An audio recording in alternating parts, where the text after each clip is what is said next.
Recently, the bankruptcies of small and medium-sized enterprises have reached an all-time high. It seems that as bankruptcies become a reality due to financial issues, the backbone of our economy is being shaken. The backbone is completely breaking down now. Companies are completely going bankrupt, even giving up on their operations. Looking at the number of corporate bankruptcy filings. In 2023, there were 1,657 cases, which is a 58.7% increase compared to the previous year, and over 20 years. In 2024, the overdue amount increased by 50% in just 9 months. At the press conference, bankruptcy is described as a situation that is truly serious, almost impossible to find in the Korean economy. Please keep in mind that there is a possibility of a tremendous tsunami. Until the day before the diamond, the government said it wouldn't happen, even until the day before it burst. Hello, nice to meet you. I am Dr. Kim Michiko. Hello!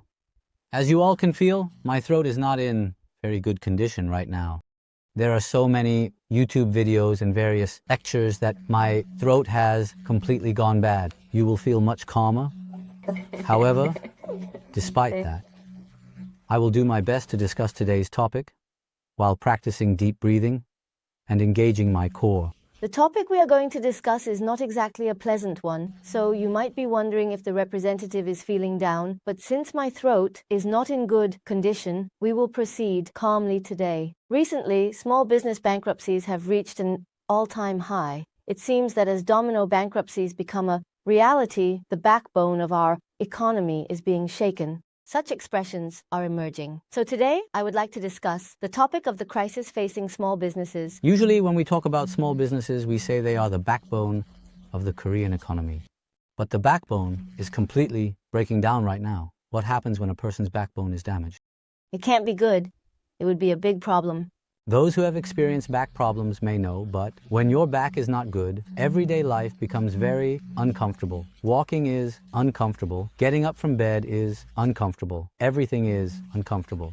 Such events are happening in the Korean economy right now. So, when small businesses collapse like this, it can seriously affect the supply chain of large corporations. And what happens when small businesses go under? Will prices stabilize? Or will prices rise? Of course, prices will rise. Prices will go up, right? Why? Because things that used to supply us are continuously disappearing. If we base it on the principles of supply and demand, as small businesses, the suppliers disappear. Supply naturally decreases, while demand remains the same, so prices can only go up. Therefore, these factors can continuously affect prices. As you can see here, companies are completely going bankrupt, even giving up on loan repayments. This is the article content from the end of October.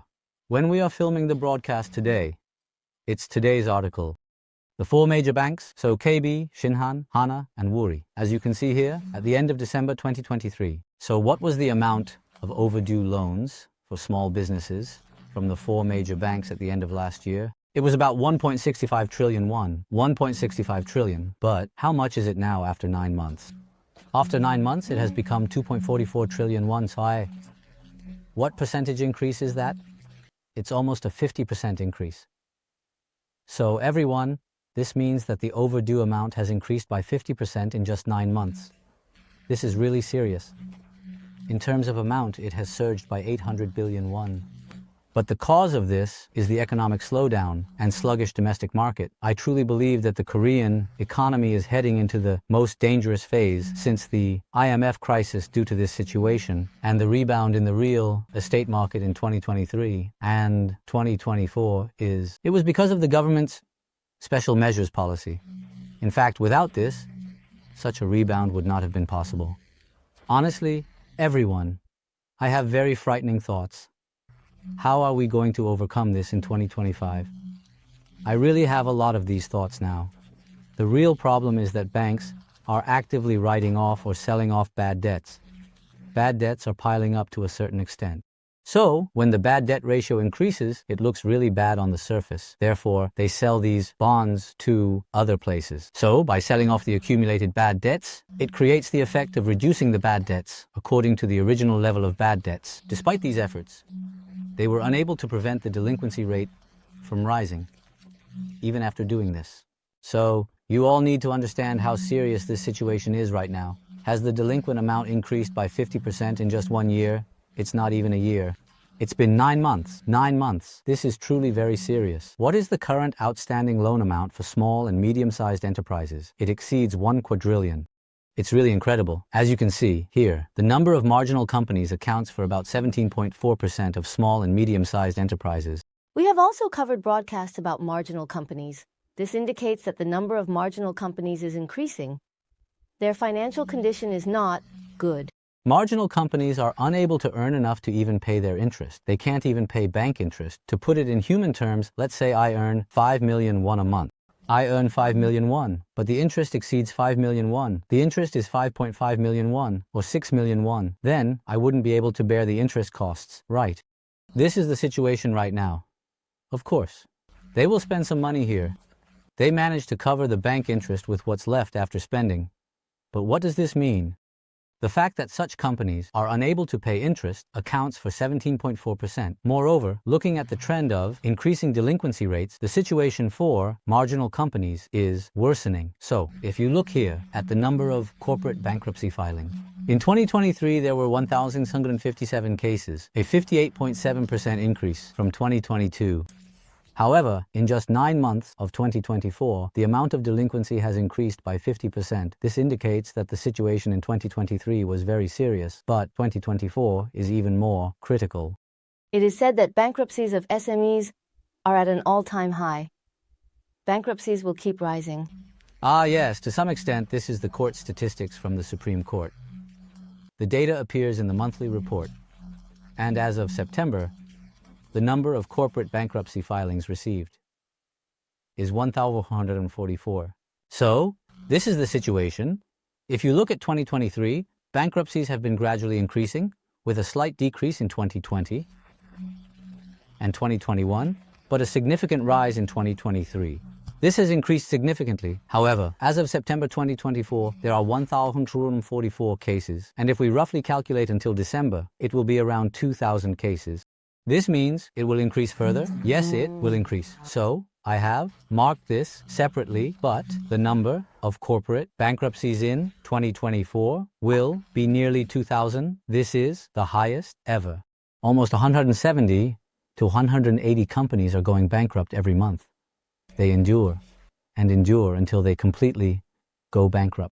If the number of insolvent bankruptcies increases like this, banks and financial institutions will also be unable to recover their funds. It seems like they will collapse, like a domino effect. Yes, that's right. So, if you look here, the default rate and recovery rate of policy loans for small and medium-sized enterprises, the data shows that 2023 and 2024 will be more serious. But you could see that it started to deteriorate significantly from 2023, right? However, as of the end of 2023, the recovery rate is already at an all-time low. This means that recoveries are the least effective and the default rate is the highest. However, since things have worsened in 2024, the default rate has likely increased further and the recovery rate has decreased even more. So the situation regarding these policy loans is really becoming serious, and we are heading into such a situation. Yes. However, they say the economic crisis is serious, but small and medium-sized firms account for 99%, right, in our country. Look at it in numbers. Small and medium-sized enterprises holding a large share are in danger, signaling an economic crisis for the nation, not just for big firms. That's right. Are we heading towards financial crisis? Well, no one can know whether a financial crisis will come or not. But what is clear, we are gradually moving towards that situation.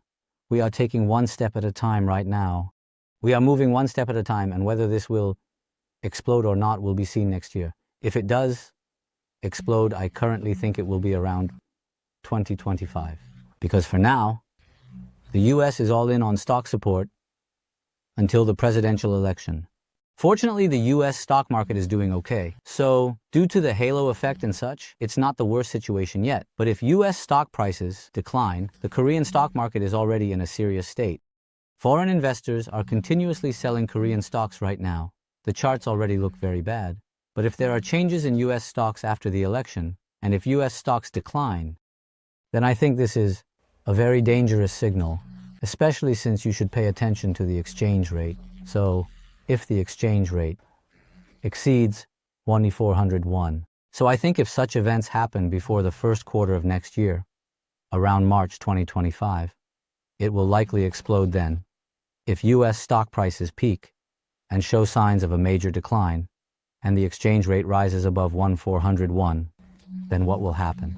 I hope you keep in mind that the possibility of an economic tsunami like in 2008 or during the IMF crisis has significantly increased.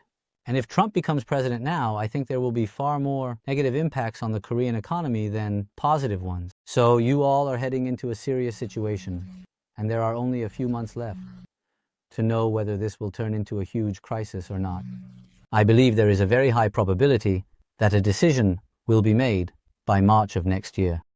The amount of arrears has increased by a staggering 8,050% in just 9 months. It's incredible. Delinquency has increased by 240% in 23 years. Bankruptcies have risen by 58.7% in 23 years. Compared to the previous year, bankruptcies have reached a level that is truly hard to find in the Korean economy, indicating a very serious situation. But the IMF has said that the economy will worsen in 2025. So, I want to find some hope. But no matter how I look around, can we really find this hope for the time being? So, the time when we really need to be extremely cautious is approaching, and a major indicator we should pay attention to is the trend of US stock prices. Next, we need to closely monitor how the exchange rate will behave until the first quarter of next year, and if it collapses. Then please keep in mind that there is a real possibility of a tremendous tsunami coming. Even though no crisis has occurred yet, the Korean economy is in such a bad state. But what if some shockwave comes? At that time, it seems like it will be a tremendous crisis. But conversely, for someone who has been preparing for it, it could also be a huge opportunity. So, I experienced something like this in 2008. Without any response or preparation, I got hit hard. Therefore, I vowed that such events would not have a significant impact on my life again, and rather I should turn them into opportunities, which I believe has made me live very intensely. Even though the surrounding situation is getting worse for all of you here, there are definitely people who will seize opportunities within this. Therefore, study, research, and watch a lot of YouTube. Yes, I understand. In fact, I also feel that the economy is not doing well right now. The government says it's not that bad. They make optimistic statements saying this level is okay, so it feels a bit like a pat on the back. But originally, the government has no choice. No, the government is originally supposed to do that, because even until the day before the IMF crisis, the government said it wouldn't happen, even until the day before it burst. So, the government naturally has to say good things, but if you think, is there really nothing wrong? There can't be a big problem, right? You might be in big trouble, because I have injured my ankle badly twice. What happened then? It wasn't because I was at an extremely high height. It wasn't that high at all, but I never thought about it. Do you know when accidents happen? I wasn't prepared at all. Would something like that happen? That's when problems always arise. If I'm prepared and can respond, it's okay even if a crisis comes, but if I'm not prepared at all, then it's really a big problem. Understood. At least our Richgo subscribers should not respond complacently, but rather respond in advance to overcome this crisis. Today we discussed the topic of the bankruptcy crisis of small and medium-sized enterprises. I will conclude today's broadcast here.